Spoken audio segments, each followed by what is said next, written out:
Corona vaccine के manufacturing के लिए जरूरी कच्चे माल के निर्यात से अमेरिका ने रोक हटा ली है।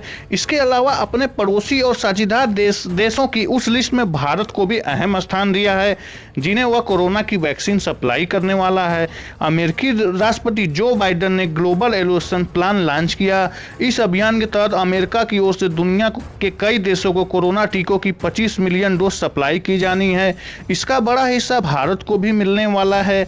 अमेरिका के रुख में यह बदलाव इसलिए भी उल्लेखनीय है क्योंकि बीते कुछ महीनों से उसने वैक्सीन की मैन्युफैक्चरिंग के लिए जरूरी कच्चे माल के निर्यात पर रोक लगा रखी थी। अमेरिका में भारत के राजदूत तरनजीत सिंह संधू ने गुरुवार शाम को मीडिया को बताया कि अमेरिका ने इससे पहले डिफेंस प्रोटेक्शन एक्ट लागू कर दिया था, जिसके चलते किसी भी अहम चीज की सप्लाई में अमेरिका को प्राथमिकता देना जरूरी था। बता दें कि भारत ने अमेरिका से इस रोक को हटाने की मांग की थी। इसके बाद अमेरिकी राष्ट्रपति जो बाइडेन ने कहा था कि भारत हमारे साथ मुश्किल वक्त में खड़ा था, जो हमें याद है, और हम भी उसके साथ खड़े रहेंगे। यह रोक हटाए जाने के बाद वैक्सीन निर्माताओं के लिए कच्चे माल की उपलब्धता आसान हो जाएगी।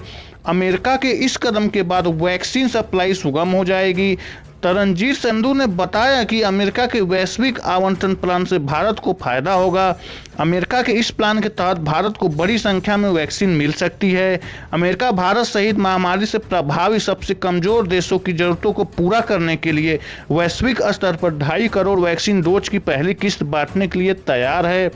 समाचार एजेंसी एएनआई के दिए गए एक इंटरव्यू में सिंधु ने कहा, राष्ट्रपति बाइडेन ने आज 2.5 करोड़ टीकों के वैश्विक आवंटन योजना की घोषणा की है।